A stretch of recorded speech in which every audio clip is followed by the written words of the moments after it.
graça e a paz de Jesus esteja em cada um. E eu cumprimento também você que está assistindo de casa, que o Espírito Santo possa estar com você, que você possa sentir o enlevo do céu e que a palavra de Deus possa falar ao seu coração. Amém?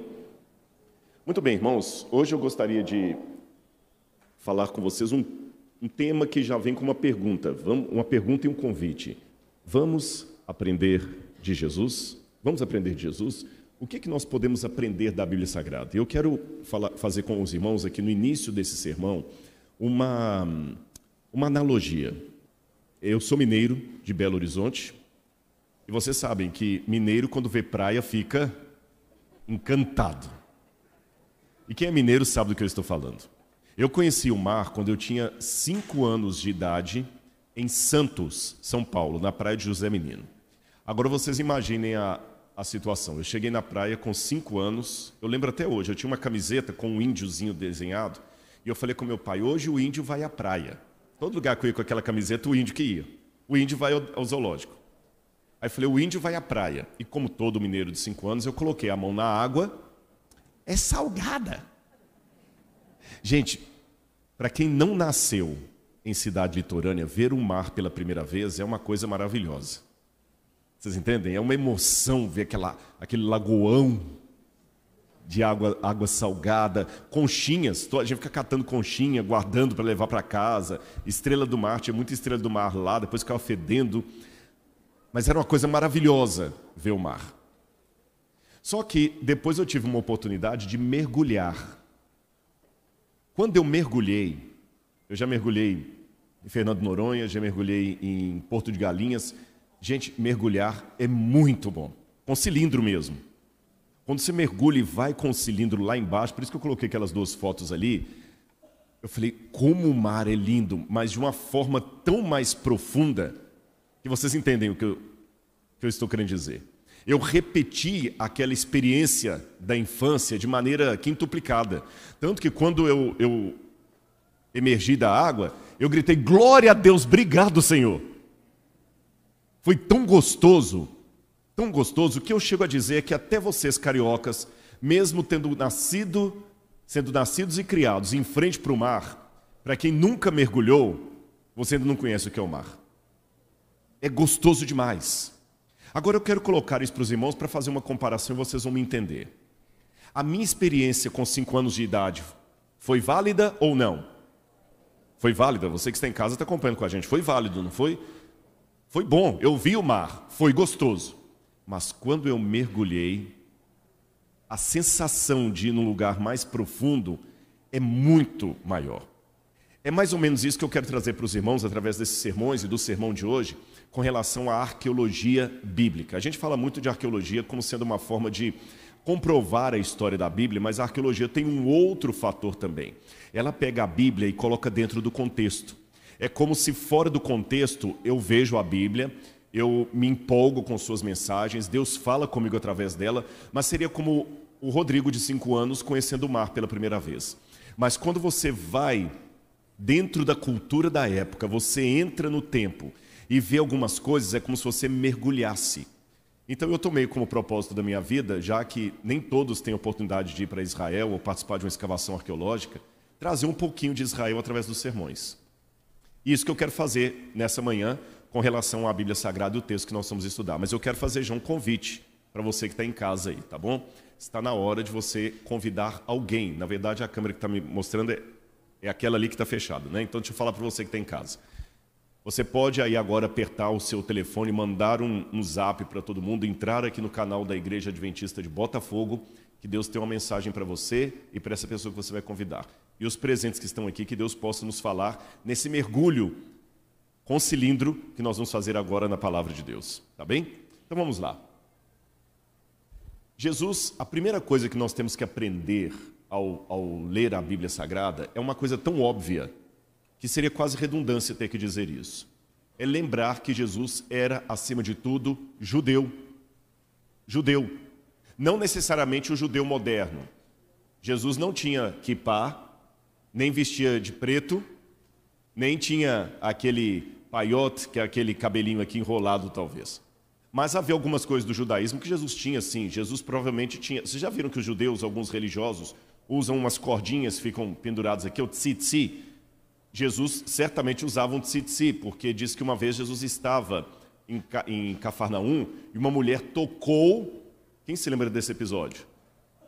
Na orla do seu vestido. E muita gente pensa que foi assim na barra da túnica de Jesus. Não, ela tocou no tzitzi dele. Para quem não sabe, o tzitzi, aquelas cordinhas, são para marcar os momentos de oração, de comunhão com Deus que o judeu tem.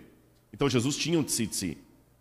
Jesus tinha um talit para fazer uma oração. Porque na época Jesus usava talit. Então Jesus não tinha necessariamente tudo do judeu moderno, mas Jesus era judeu. E nós devemos colocar Jesus no ambiente dele real de judaísmo. Por que eu digo isso? É porque durante muito tempo o cristianismo sofreu de algo que nós chamamos de antissemitismo. Há vários tipos de preconceito e discriminação no mundo. Você tem discriminação contra a mulher, misoginia. Você tem o racismo contra pessoas por serem negras, contra índios.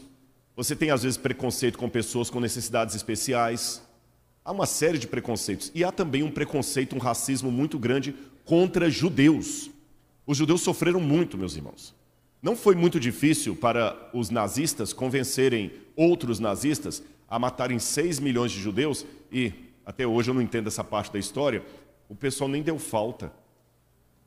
Porque como é que desaparecem 6 milhões de pessoas e ninguém dá falta? E muitos na Alemanha dizem, a gente nem sabia. E tem gente até hoje que nega que o Holocausto aconteceu de verdade.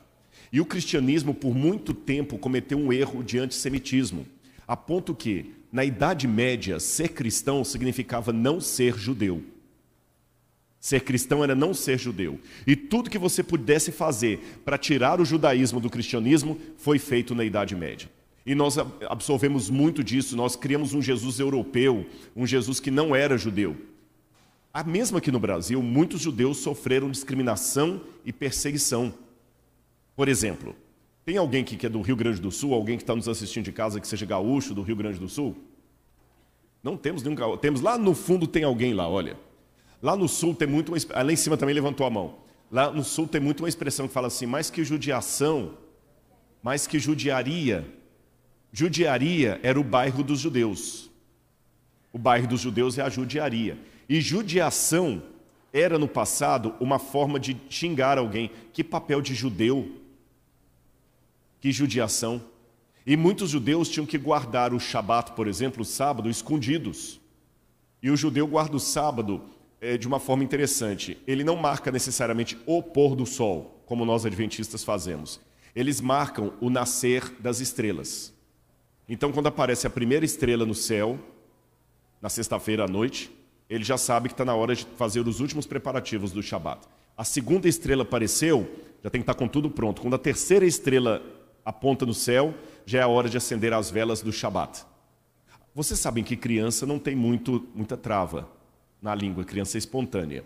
As crianças que os pais guardavam o sábado escondidos, apontavam para as estrelas e falavam assim, Shabat, Shabat chegando. E isso, evidentemente, podia trazer uma denúncia, revelava. Então, os pais, para impedir as crianças de se revelar, falavam assim, não aponta para a estrela não, que nasce verruga no dedo. Foi daí que deu essa superstição que contar estrelas, apontar estrelas da verruga. Foi uma forma que os judeus tinham de se proteger. Eu descobri que a minha ancestralidade tem judaísmo, porque muitos de nós, houve miscigenação, é claro, não é uma matemática perfeita, mas muitos que têm o nome Oliveira, Pereira, Silveira, são famílias de judeus que, para não serem perseguidos, tiraram o nome original judaico e colocaram o nome de árvores. Outros fizeram um truque. Em hebraico, a palavra Eretz é terra. Haaretz, a terra. Tav é a última letra do alfabeto hebraico. Então, Aretz, terra. Tav, a última letra do alfabeto hebraico. O Z. Não é um Z, mas só para vocês terem noção, a última letra. Aí muitas pessoas, quando não queriam se revelar como judeus, perguntavam, de onde você vem? A minha família vem de Tav Aretz. Tav Aretz. Tav Aretz virou Tavares. Então, muitos que têm o nome Tavares, aí que surgiu o nome Tavares. Bom, irmãos, são apenas algumas ilustrações que eu estou dando para vocês, como é que o cristianismo expurgou as raízes judaicas da sua teologia. Isso foi muito ruim. É por isso que a maior parte das igrejas cristãs hoje se reúnem no domingo e não mais no sábado. Porque o sábado é o que nos identifica como judeus. A gente não quer ser judeu, nós queremos ser não judeus. Agora, Jesus era judeu. Eu quero chamar a atenção da cultura judaica para vocês entenderem o que isso significa. Agora, olha esse quadro que aqui está na frente. Isso aqui é um quadro do iniciozinho da Renascença, ali, um pouquinho antes, final da Idade Média, início da Renascença. Vocês sabem que episódio bíblico é esse? É difícil até de ver o episódio bíblico. Não é você que está em casa. Eu não sei se o pessoal em casa mostra em tela cheia o PowerPoint. Mostra. Aqui, mostra. Mostra em casa para o pessoal, exatamente, para o pessoal poder ver também. Você que está em casa, acompanha esse quadro aí. Isso aí é Jesus aos 12 anos no templo. Mas eu quero chamar a sua atenção para uma coisa. Olhe novamente, coloca de novo para o pessoal de casa poder acompanhar. O rosto de Jesus é um rosto angelical. Pode jogar de novo, só aqui que o pessoal está vendo em casa, né? Joga de novo para o pessoal poder ver. O rosto de Jesus é um rosto angelical. É um menino que está ali com traços assim, bem infantis, cabelo longo, bem europeu. E olha como os judeus foram desenhados. Percebem? Um nariz assim feio, deformado. Isso não foi porque o pintor desse quadro não tinha talento, foi de propósito. Desfigurar os judeus. Eu não estou aqui fazendo uma apologia ao judaísmo, tanto é que, quando eu coloco essa questão de redescobrir as raízes de Jesus para entender melhor o Jesus histórico, não significa agora uma apologia ao judaísmo, porque tem um outro risco agora também, de muitas pessoas acharem que, para nos tornarmos cristãos genuínos, temos que nos converter ao judaísmo. Vocês entendem, né? Eu não vou fazer agora uma febre de judaísmo. Eu respeito cada um que tem uma tradição, mas alguns gostam até agora, não, vamos fazer a igreja agora toda usar kippah, usar talit e tudo. Não é bem por aí. É lógico, se você tem, como nós temos aqui no Brasil, a Bnei Zion, que é uma comunidade adventista de muitos judeus, de diálogo com os judeus, aí está certo. Na Bnei Zion você usa o kippah para entrar, você usa o talit, faz um paraxá, porque é um diálogo com os judeus. Como nós temos a comunidade árabe aberta também, que faz uma correlação entre o cristianismo e o islamismo, mas essas são situações especiais. Mas eu acho que num culto normal, que nós não somos judeus, não há por que usar um talit, um kippah e colocar uma menorá aqui na frente. Pelo menos é a minha opinião. Vocês entenderam a diferença? Agora, vamos continuar aqui, já que eu falei de tudo isso, tentando imaginar como seria para nós termos a oportunidade de aprender aos pés de Jesus. Eu quero convidar os irmãos a abrirem comigo a Bíblia no Evangelho de Lucas, capítulo 10.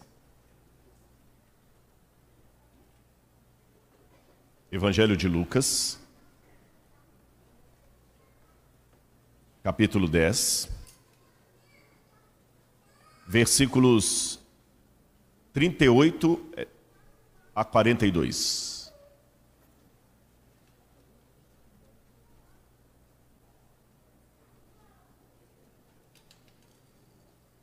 Posso ler para os irmãos? Todo mundo está acompanhando aí? Então vamos lá. Quando eles seguiam viagem, Jesus entrou numa aldeia. Lucas não fala qual aldeia. E certa mulher chamada Marta hospedou-o em sua casa. Marta tinha uma irmã chamada Maria, que, assentada aos pés do Senhor, ouvia o seu ensino. Maria agitava-se de um lado para o outro, ocupada com muitos serviços. Então aproximou-se de Jesus e disse: Senhor, não se importa com o fato de minha irmã ter deixado que eu fique sozinha para servir? Diga-lhe que venha me ajudar. Mas Jesus respondeu: Marta, Marta, você anda inquieta e preocupada com muitas coisas, mas apenas uma é necessária. Maria escolheu a boa parte e essa não lhe será tirada. Fique com a Bíblia aberta.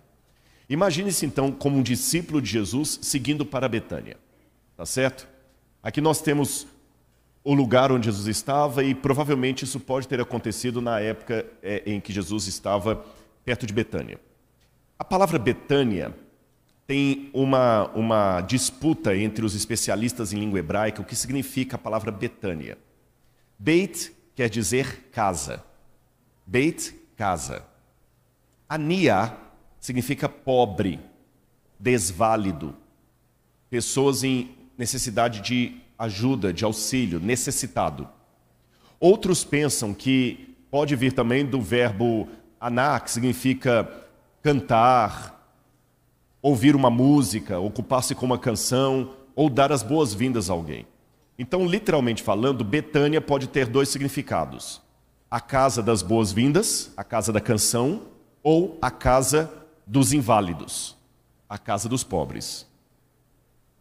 Por que um lugar chamaria a casa dos inválidos, a casa dos pobres? E outra coisa que me chama a atenção é que na Mishnah, do Pirkei Avot, a Mishnah começou a ser escrita no final do primeiro século, mas ela traz tradições que são da época de Jesus. Então, uma literatura judaica que me ajuda a entender a Bíblia Sagrada. Na Mishnah, ali diz que uma das coisas mais importantes para um discípulo era cobrir-se do pó, da poeira dos pés de um mestre. E uma forma de reverência e elegância que você tinha com alguém muito importante era deitar-se aos pés dele. E a forma desse alguém importante receber você e te aceitar é deixar que você fique deitado aos pés dele. Então, por exemplo, quando os professores ensinavam, diferente da nossa cultura aqui, nós damos o ensinamento, a pregação em pé. Na época de Jesus, o ensino não podia ser dito em pé. Sabe por quê? Naquela ocasião, acreditava-se o seguinte: coisas importantes não podem ser ditas em pé, porque dá a impressão que você está querendo vazar. Então, se alguém quer conversar comigo, Rodrigo, eu preciso falar com você uma coisa. Quer conversar comigo? Quero. É importante? É. Então vamos sentar. Como é que é o seu nome mesmo, irmão? Você que está aqui, o último. O Ismael. Vamos supor que o Ismael fala assim: Rodrigo, eu quero conversar com você. É muito importante. Eu falo assim: tá bom. Na cultura do Antigo Oriente Médio, mesmo que eu falo tá bom e fico parado, ele vai ficar ofendido. Porque se ele fala é muito importante, eu tenho que sentar com ele. Por isso que não pode comer em pé. Fast food não existe lá. Esse negócio de ficar em pé comendo. Existe hoje, porque eu estou falando do Israel de hoje, que tem McDonald's, tem Pizza Hut, mas eu estou falando dos tempos bíblicos. Então o ensinamento era dado sentado. Na sinagoga, você lê a Torá em pé, mas na hora de explicá-la, você se senta. Lembra das bem-aventuranças? Vendo Jesus as multidões, subiu ao monte, e como se assentasse, aproximaram-se seus discípulos, e ele passou a ensiná-los, dizendo. Então, quando um professor senta para ensinar, e um discípulo vai e fica deitado ali perto do pé dele assim, ó, significa que aquele aluno é o mais aplicado, é o que está com mais sede de conhecimento, e o mestre tem prazer especial naquele aluno, porque deixa sentar ali. Esse detalhe de deitar aos pés para demonstrar reverência e aceitação do outro, tem um exemplo na Bíblia, que não tem a ver com ensino, mas eu posso explicar para vocês. O que Noemi ensinou Ruth a fazer com Boaz? Deitar aos pés dele. Que muita gente pensa que era uma forma de seduzir o Boaz em termos sexuais. Não, ser submissa e ver se ele aceitaria.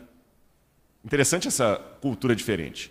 Já que eu contei isso para vocês, que a pessoa se assentava aos pés para poder aprender, nós temos um exemplo de Paulo, que Paulo é descrito como aquele que aprendia aos pés de Gamaliel. Paulo aprendia, na época era Saulo, né? Aos pés de Gamaliel. Agora, olha que interessante. Quando a Bíblia fala que Jesus estava na casa de Maria, olha como se refere a Marta. Perdão, estava na casa de Marta, olha como se refere a Maria. Verso 39, Marta tinha uma irmã chamada Maria, que assentada aos pés do Senhor, ouvia o seu ensino. Assentada aos pés do Senhor. Então, Maria era uma aluna de Jesus. Isso me chama a atenção porque normalmente um rabi como Jesus só teria alunos homens. O fato de Jesus ter entre os seus alunos uma mulher, para a época foi um grande choque. Ter uma mulher. Hoje é normal ter mulher como aluna na faculdade, você tem lá alunos e alunas, mas na época não era muito comum isso, e Jesus colocou Maria como sua aluna, exatamente como Atos 22, verso 3, Paulo fala que ele aprendia aos pés de Gamaliel. Agora, será que as mulheres podiam aprender com um rabi? Gente, isso era um assunto polêmico. Polêmico. Como eu falei com vocês, Jesus teve um grande avanço, porque os mais conservadores, digamos assim, não aceitavam mulheres numa escola de rabinos. Tanto é que não tem rabi mulher.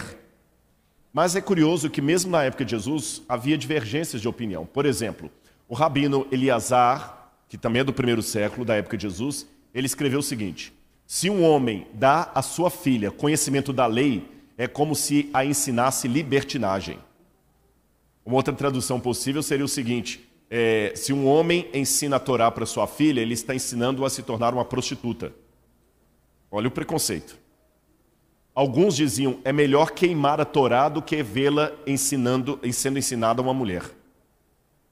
Mas havia outro rabi, o rabino Atzai, que expressou uma opinião diferente. O homem deve dar à sua filha o conhecimento da lei. Em uma das leis rabínicas da Mishnah diz, ele pode ensinar as escrituras a seus filhos e filhas. Então era um assunto assim, dividido, mas Jesus tomou o partido da inclusão e tinha Maria ali aprendendo com ele. Agora, eu tenho uma descoberta arqueológica interessante que eu quero mostrar para os irmãos. Essa descoberta aconteceu em 1988, foi lá na Itália, em Nápoles, encontraram os restos de uma lápide. E nessa lápide, eu tenho que descer só aqui porque eu estou de lado ali, você tem o nome do chefe da sinagoga, Pedoneus Gramateus. Essa palavra Gramateus significa o doutor da lei. Pedoneus Gramateus. E vocês estão notando que tem no meio ali, Pedoneus, aí tem um candelabro desenhado, a menorá, indicando que ele era judeu. E o Gramateus está escrito do lado. Só que numa lápide seguinte está escrito assim, olha, junto, Mirpina, presbítera, guiné, tu, pedonu. Mirpina, não, é Mirina, não Mirpina, Mirina. Mirina era o nome da esposa dele e ela também é chamada de presbítera. Vocês sabem que esse ano é um ano histórico para as mulheres, porque a Igreja Adventista, não sei se aqui já temos em Botafogo para o Ano Novo, já está agora ordenando anciãs ao Ministério do Ancianato, não é isso? Temos as anciãs estão aqui? Quem são? Elas estão aqui agora? Será que podia levantar para eu conhecer? Esse é pioneiro, né? Acabou de passar para lá. Vem para cá, eu queria conhecer pelo menos uma dessas. Qual é o seu nome? Karen, a Karen, então aqui, olha, vamos bater uma salva de palmas, gente, para a glória de Deus, viu? E que as outras sintam-se representadas em você. A Milene ficou de pé, desculpe-me, eu não tinha visto, perdão, viu? Milene é de trás. E Isolda, a doutora Isolda, claro, conheço. Que Deus abençoe vocês, viu, gente? Muito. Presbíterai, viu? As novas, porque presbítero, em grego, eu esqueci de falar, isso eu falei, não mencionei. Presbíteros é ancião, tá bom? É ancião. E ela é chamada de presbítera, é uma anciã. Então isto me diz que essa Mirina, esposa do chefe da sinagoga, ela tinha um cargo de ancianato na sinagoga ali da Itália, do primeiro século. Então, Jesus também parecia não ter problemas com isso. Agora, será que Marta queria apenas evitar uma situação constrangedora quando ela falou assim, Senhor, manda a minha irmã vir ficar comigo aqui, porque ela está atrapalhando o Senhor, ela não me ajuda. A gente às vezes critica muito Marta, né? Mas tem um texto do livro Desejado de Todas as Nações que eu queria ler para vocês. Há uma só coisa que Marta necessitava. Era o espírito calmo, devoto, mais profundo anseio do conhecimento da vida futura, imortal, e as graças necessárias ao progresso espiritual. Precisava de menos ansiedade em torno das coisas que passam e mais pelas que permanecem para sempre. Jesus quis ensinar seus filhos a se apoderarem de toda oportunidade de adquirir o conhecimento que os tornará sábios para a salvação. A causa de Cristo requer obreiros cuidadosos e enérgicos. Existe vasto campo para as Martas com zelo no culto ativo. Sentem-se primeiro com Maria aos pés de Jesus. Sejam a diligência, prontidão e energia santificadas pela graça de Cristo, então a vida será uma invencível força para o bem. Vocês sabem que na igreja Deus distribuiu talentos, dons. Eu estava esses dias falando com o meu chefe, eu nunca vou poder ser um administrador da igreja, viu, Sérgio? Você que tinha pequenas empresas, grandes negócios, comigo isso nunca ia funcionar. Eu posso assistir 1000 programas daquele, eu não tenho o dom de administração.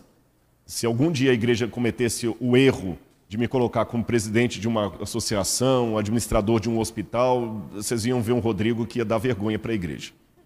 Eu não tenho talento para isso. Eu não tenho paciência com reunião, com relatório, fechamento. Nossa, meu negócio é estudar e... Mas ainda bem que tem esses com esses dons que Deus coloca ali. Porque é lógico que com tantas agendas eles não vão ter tempo para ficar lendo hebraico, grego, essas coisas. Então cada um tem o seu papel. Mas Jesus fala, mesmo aqueles que são mais proativos na administração, na organização, tomem tempo para sentar junto com Maria. Aprendam aos pés de Jesus. E quando eu falo sentar-se junto com Maria, eu quero dizer uma coisa especialmente para as mulheres que estão aqui nesta manhã. Quando eu fiz a comparação, hoje eu tenho na sala de aula alunos e alunas, não compare o aprendizado de Maria ao que você teve hoje na faculdade por uma razão. Embora a misoginia ainda exista no Brasil de maneira muito forte, como o racismo, e o pior tipo de racismo é o do Brasil, eu vou falar com vocês por quê.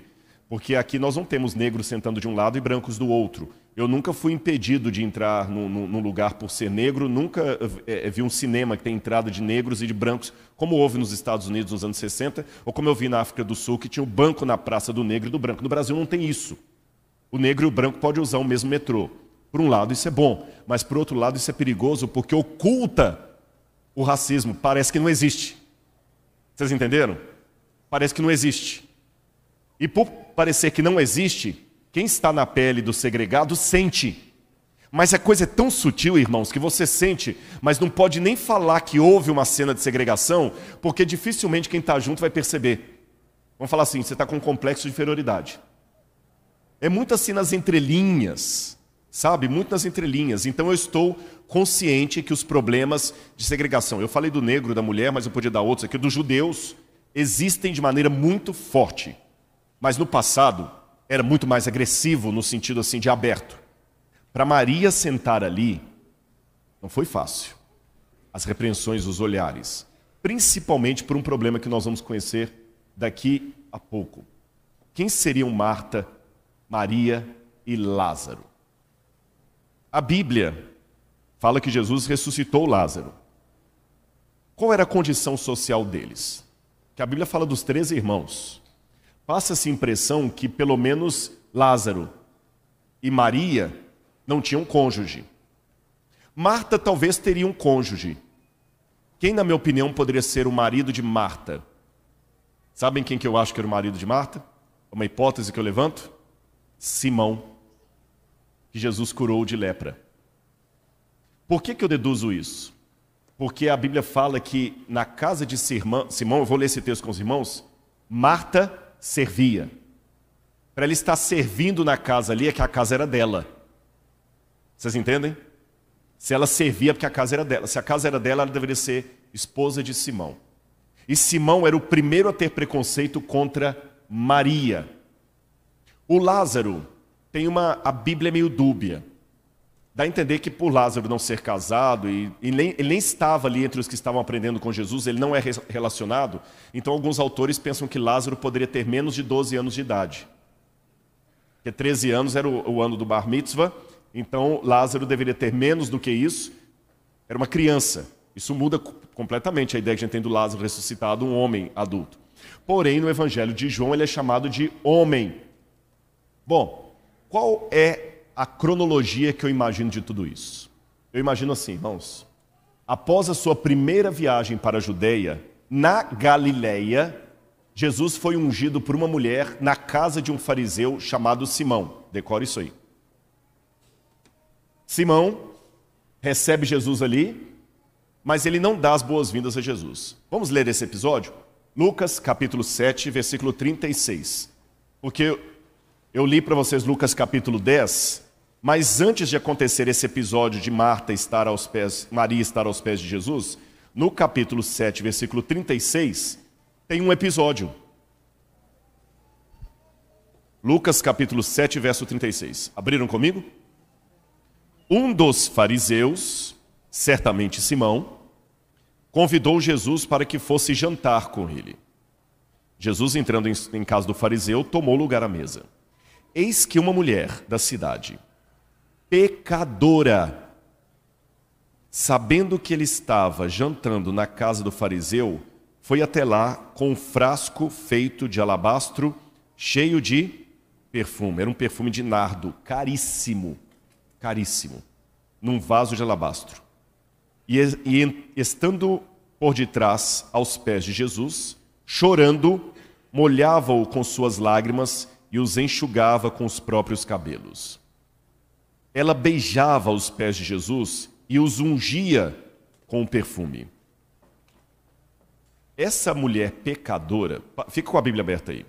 A gente tem que definir um pouquinho, às vezes, o que é pecado. A gente tem que dar nome às coisas. E, normalmente, a gente considera pecado aquilo que nós não gostamos. O que a gente gosta é uma fraqueza. É uma coisa que Deus entende, Deus não é tão radical assim. Mas quando é do outro... Era muito fácil uma mulher ser considerada pecadora na época. Se ela fosse... E mesmo hoje, vocês sabiam que tem muitas moças... A prostituição é pecado, ponto. Se eu falar que prostituição não é pecado, eu estou indo contra a Bíblia. Prostituição é pecado, ponto. Mas vocês sabiam que tem muitas moças que estão na prostituição porque foram abusadas sexualmente na infância e perderam todo e qualquer tipo de dignidade de si mesmas? A prostituição continua sendo pecado. Mas sabe aquela velha frase que eu ouvi quando eu entrei para a igreja adventista? Não sei se ela é dos adventistas, mas eu ouvi, foi aqui a primeira vez. Deus odeia o pecado, mas ama o pecador. Essa frase é tão fácil de ser dita, mas na prática é tão difícil de ser conjugada. A gente mistura o pecado e pecador como uma coisa só. Como igreja, é o meu papel continuar condenando o pecado, porque é a lei de Deus. Mas como ser humano, eu não posso condenar as pessoas, porque eu não sei. Eu não sei. Não estou falando agora que o fato dela ter sido violentada na infância torne a prostituição dela menos pecaminosa aos olhos de Deus. Não é isso que eu estou querendo dizer. Mas estou querendo dizer que Deus tem um conhecimento das causas mais profundo do que o achismo do nosso preconceito, que eu julgo o outro com o meu código de valores. O que é óbvio para o outro não é óbvio para mim. Eu acabei de dar um exemplo para vocês da administração. Tem muitos pastores que estudaram teologia como eu, mas ele estudou teologia, ele seguiu para um rumo de ser um administrador da igreja. É lógico que ele não está com a língua grega na cabeça tão fácil como eu estou, que estou revendo isso todo dia. Ele só estudou no seminário e nunca mais. Eu falo assim, frescura, o pastor devia saber grego. Como é que não sabe isso? Estudou teologia e não sabe? É muito fácil julgar o outro com o meu código de valores. Vocês compreendem? É aquela velha história que o pessoal atribui a... Nossa, agora fugiu a que foi decapitada lá na Revolução Francesa, mas não foi dela. A Maria Antonieta. Maria Antonieta. Ela nunca falou isso, mas coitada, acabaram colocando essa lenda urbana, que quando o pessoal pediu assim, majestade, o povo está com fome, eles querem invadir Versalhes. Ah, por que eles estão com fome? Comam pão. Mas majestade, eles não têm pão, então que comam brioche. Mesmo que essa frase não seja histórica, ela ilustra o que eu quero dizer. Quando você não está sentindo a fome, é muito fácil resolver o problema do outro. Está com fome? Com fome por quê, gente? Come pão. Ele não tem pão, então come brioche. Quando você não está na pele, é tão fácil arrumar soluções para o problema do outro. Vocês entenderam onde é que eu estou querendo chegar? Aquela mulher podia ser considerada pecadora, porque talvez, e eu tenho essa impressão, ela pode ter sido até abusada sexualmente por nada mais nada menos que o próprio Simão. O próprio Simão. Como é que eu sei disso? Vocês sabem que tem um sistema de leitura de textos passados que é a psicobiografia, quando você tenta analisar através do comportamento algumas coisas que o Freud dizia que o inconsciente mostra. E a forma como o ancião... Olha, veja bem, se ela era pecadora, e geralmente quando falava que a mulher era pecadora, era de cunho sexual naquela época. Se ela era pecadora, o que ela estava fazendo na casa de um fariseu? Perceberam? O que ela estava fazendo na casa de um fariseu? Se ela estava ali, é porque tinha algum consentimento, senão os empregados nem deixariam entrar. Ficou claro isso aqui? Segundo, vamos continuar lendo o texto. Ao ver isto, o fariseu, que o havia convidado, disse para quem? Como está na sua Bíblia aí? Consigo mesmo. Se esse fosse profeta, bem saberia quem e que tipo de mulher é esta, que está tocando nele, pois é uma pecadora. Raciocinem comigo, irmãos. Para ela tocar em Jesus e estar em pecado, só tinha duas situações para ela não poder tocar em Jesus. Ou se ela tivesse menstruada, que mulher com fluxo de sangue não podia tocar no homem santo, ou se ela estivesse sexualmente poluída. A lei judaica colocava que uma mulher sexualmente poluída ou com menstruação não podia tocar em coisas sagradas, senão ela contaminava. Então, se o fariseu fala o seguinte, olha, se esse homem fosse profeta, ele não deixaria que ela o tocasse porque ela é pecadora, é porque ou ela estava menstruada, eu descarto essa possibilidade, como é que ele ia saber que ela estava menstruada? Ou ela tinha algum pecado sexual. Vocês estão acompanhando meu raciocínio? Está cansativo ou está dando para pegar? Então vamos continuar, raciocine mais comigo. Se ela fosse uma prostituta declarada, garota de programa, ela nem estaria ali para começo de conversa. Na casa do fariseu, ela podia até encontrar com Jesus na rua, lá assim, pedindo, Senhor, por favor, me ajuda. Mas na casa do fariseu, ela não entraria. Não entraria. Se ela estava ali, ainda veio com perfume e passou por todo mundo. E outro detalhe, o único que se espantou foi Simão, o fariseu. O único. E ele não falou com ninguém. Ele falou?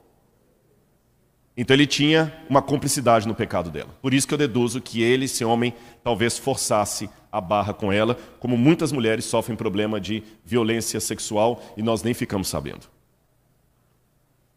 Jesus dirigiu ao fariseu e disse, verso 40, Simão, eu tenho uma coisa para te dizer.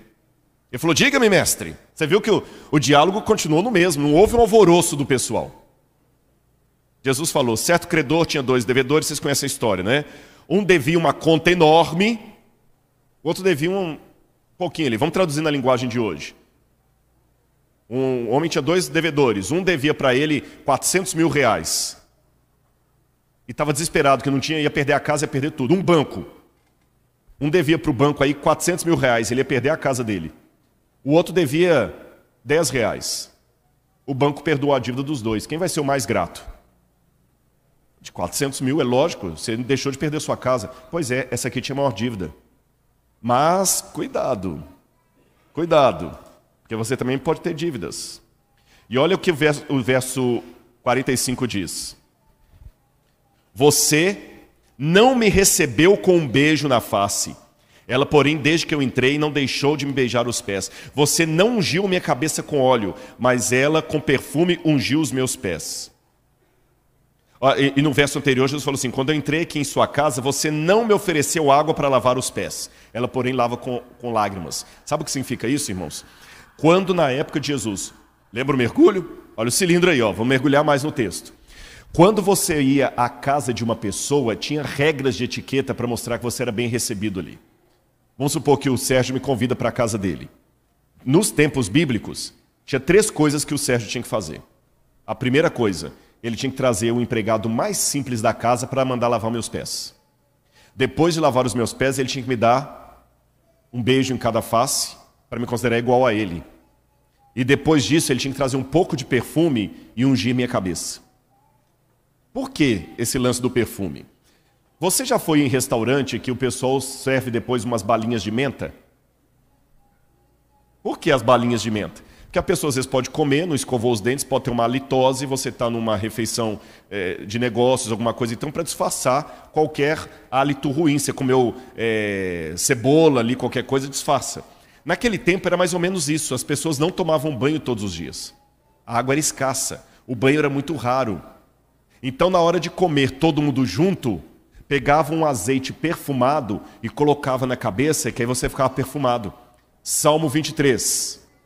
Preparas-me uma mesa na presença dos meus adversários. Que mais?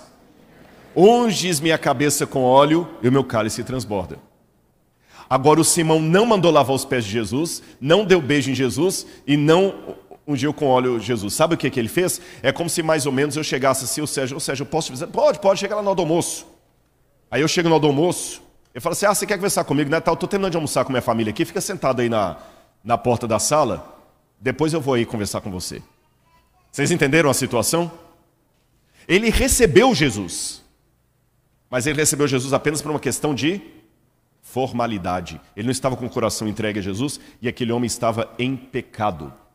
Então eu acho que esse episódio que nós acabamos de ler aconteceu na Galileia, quando Jesus foi ungido na casa desse fariseu, que aqui não traz o nome, mas outra passagem vai falar que era Simão. Aí o que acontece? Esta mulher, Maria, chamada Madalena, começa a seguir Jesus, porque no capítulo 8 fala as mulheres que seguiam Jesus. E diz aqui, verso 1, aconteceu depois disso, depois desse episódio, que Jesus andava de cidade em cidade, de aldeia em aldeia, pregando e anunciando o evangelho do reino.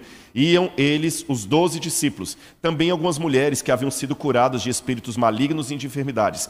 Maria, chamada Madalena, da qual saíram 7 demônios. O que significa isso? Eu vou explicar para vocês. Maria era reincidente no pecado dela.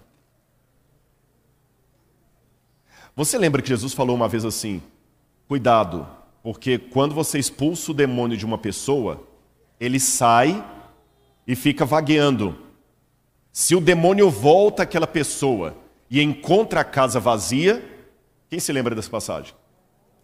O que ele faz? Chama mais 7 e vem para aquela pessoa. Então, quando o evangelho fala que dela Jesus tirou 7 demônios, é porque ela já tinha sido liberta, mas teve algum tipo de recaída. Ou seja, é que a pessoa que falhava de novo.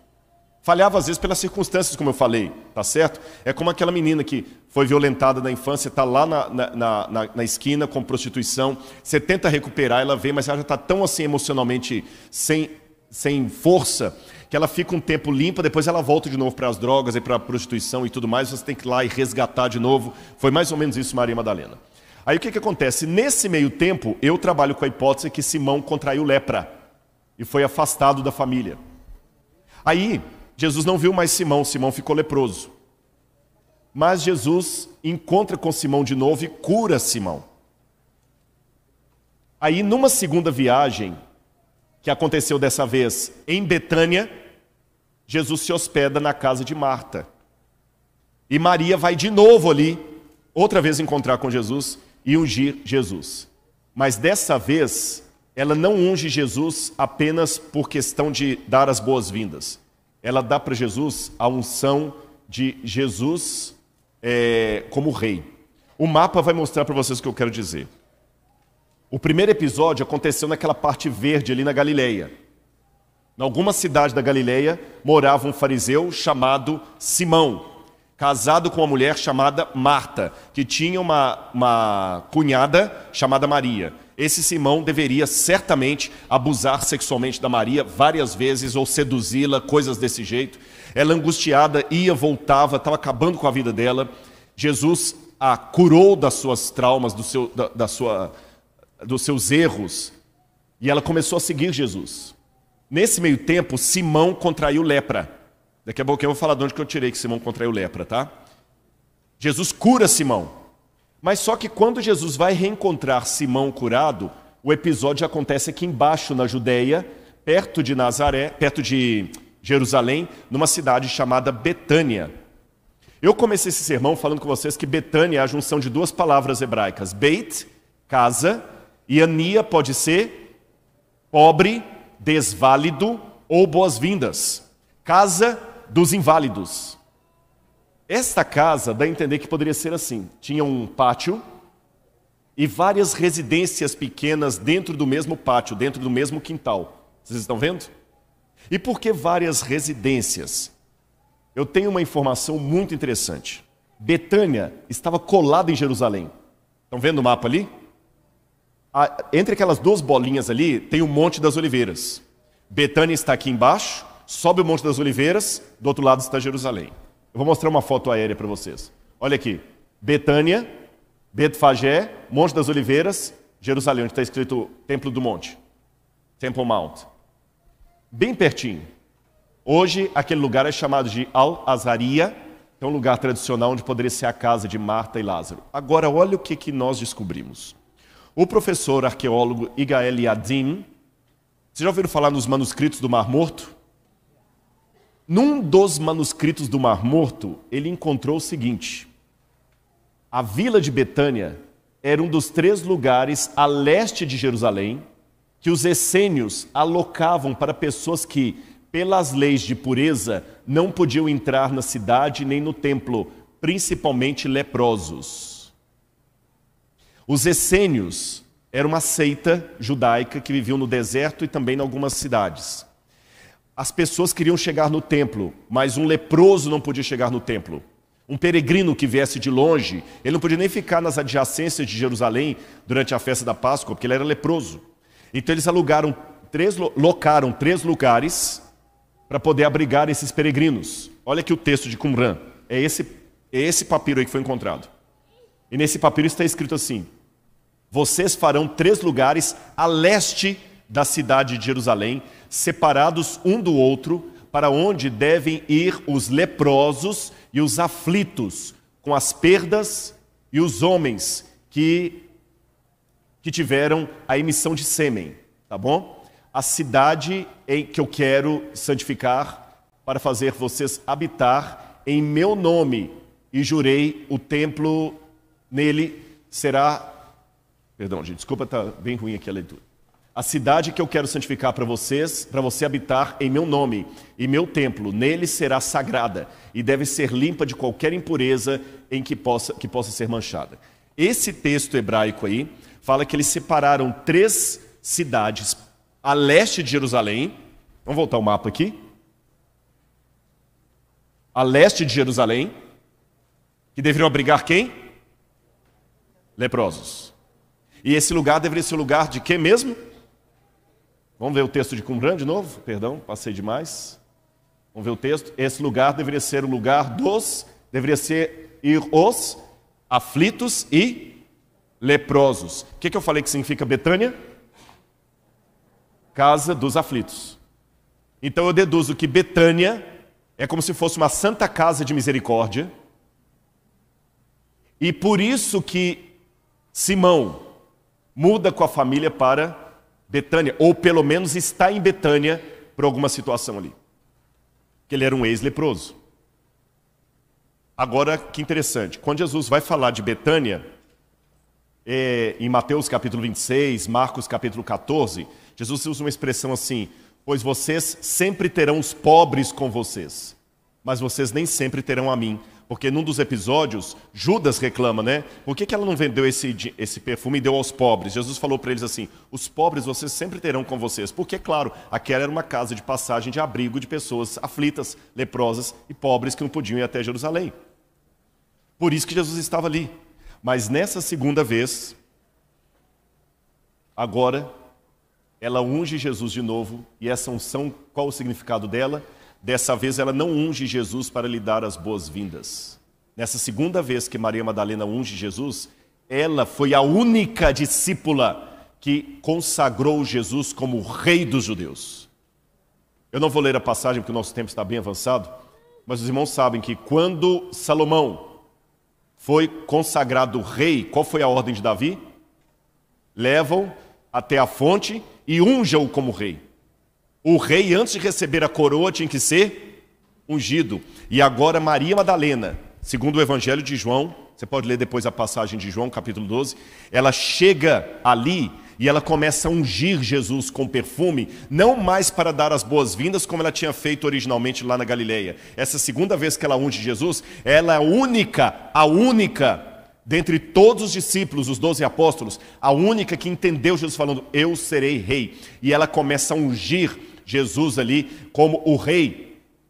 Por isso que depois desse episódio, Jesus fala com os discípulos: eu vou aceitar entrar como rei em Jerusalém, tragam um jumentinho lá de Betfagé, eu vou subir. E eles começaram a clamar: bendito que vem em nome do Senhor, o Rei dos Reis. Ela foi a única. Maria Madalena foi como aquela menininha do Nordeste, que o pessoal estava fazendo uma romaria, pedindo chuva, e foi todo mundo fazer a procissão para pedir chuva, e só tinha uma menininha com um guarda-chuva na mão. Aquela fé inocente, sem medo, sem preconceito, sem medo das circunstâncias, porque ela amava Jesus. Jesus falou assim: guarda, minha filha, porque esse perfume que você está me ungindo, que eles estão achando que é um desperdício, você vai me ungir no meu sepultamento. E parte desse perfume Maria Madalena depois usou realmente no sepultamento de Jesus. E ela foi a primeira pessoa que teve a oportunidade de ver Jesus ressuscitado. A menos provável. Foi a primeira. E na sua fé, ela é tão linda que quando Jesus falou, filha, ela falou, o senhor é o jardineiro? Não, sou eu. Senhor, ela ficou agarrando Jesus, calma, não me detenhas, porque eu ainda não subi para o meu Pai. Eu quero orar hoje, nesta manhã, para que eu e você que está assistindo de casa também, tenhamos essa fé de Maria Madalena. Você vai ter muitos Simãos que vão tentar jogar você na lama. Você vai ter muitos Judas que vão também questionar que você está desperdiçando o seu tempo na igreja, nas coisas de Deus. Mas em nome de Jesus, eu peço a Deus que me dê uma fé semelhante à de Maria. Você vai ter momentos de queda.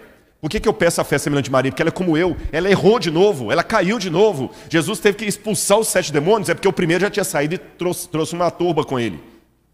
Mas ela ficou aos pés de Jesus e ela não temeu as circunstâncias. Ela não temeu os olhares, ela não temeu o medo. Jesus para ela era tudo o que importava. E é por isso que nessa manhã eu quero dizer para você, embora o acaso existe, paradoxalmente nada é por acaso. Deus monitora os atos da história e desenha o seu plano através deles. E o mais incrível, Ele conta com seres humanos para escrever a sua história.